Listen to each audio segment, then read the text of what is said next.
And on the centre-backs, actually, let's start talking about Guehi Upamecano, the first one. Because this piece from Christian Falk said that Guehi Upamecano appears to have ruled out a move to Liverpool. Now, I'll wait a minute while you all go get your handkerchiefs and start crying at the sad, sad news that a defender that none of us wanted, and none of us ever wanted, doesn't want to come to Liverpool. I'll give you all a minute there, because if you aren't like me, I broke down in tears earlier on. Even the dog came in to lick my face while I was on the ground. I was inconsolable at the idea of a defender I don't want not coming to the club. So, I hope you're all okay. If the Bayern Munich defender does leave Germany in the summer, he wants to go to Real Madrid or Paris Saint-Germain, apparently. But look, our loss is their gain. Now, talking about gain, Christian Falk also said Crystal Palace defender Marc Guehi is very close to signing for Liverpool. We'll take that. I'll take that, Christian. Thank you very much. Like I said to you guys last week, my information was that he'd given Liverpool his word to sign. I don't know if it's going to be January, and I hope it is, because we really, really need to. But there was another story that I think, was it Christian Falk?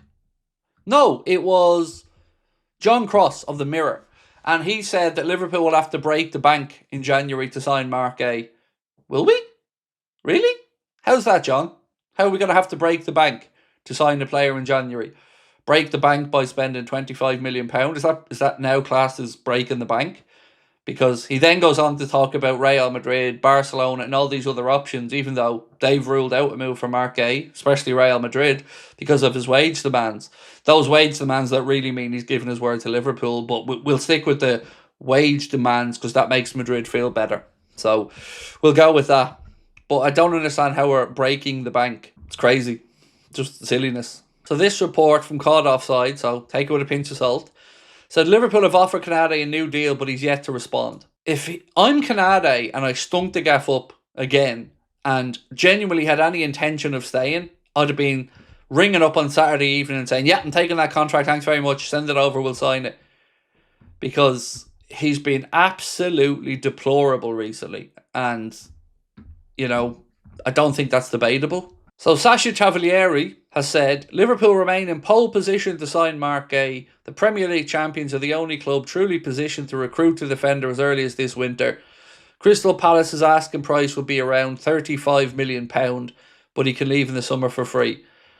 I can't see Liverpool paying the same fee to Palace that they would have paid in the summer. Surely it would have to be a bit less than 35 million. But Elstew, how are we this evening, my friend? Said, sign Guehi, give second Verts time. Confident, mate. I'm really, really, really, really, really hopeful we sign Guehi in January. I think, it's season defining stuff at this point. If you don't get him in January, or a centre-back of his quality, we're in trouble. Craig, do we really want him to stay at our club with his current attitude? I'm not sure, Chris, mate. Are we talking about Canade? It's a tough one. It's a tough one because there's two ways I look at the Canade situation. It's an easy fix if he signs a new deal. As in, he signs a new deal, that's a centre-back that Liverpool have at the club, that's tied down, and then if you bring in competition, that should hopefully bring up levels. So that's one way of looking at it. The other way is, as you've said, his performances and his head has been all over the place this season. So is he a great loss if he goes? No. But it does mean there's more work for us to do in the transfer market, and we've got to get that right. So if Canade doesn't sign a new deal, I'm really concerned that we bring in Marc Guehi, but we still have to utilise Canade between now and the end of the season. I'd much rather we just found a way to get rid of him in January, if we didn't want to stay, and bring in two centre-backs and put Guehi alongside Virgil straight away. That's what I'd like to see happen. But what I think will happen is he'll run his contract down if he doesn't sign a new one. We'll bring in somebody in January, I hope. And then we still have to hope for no injuries because Canade will be all over the shop again.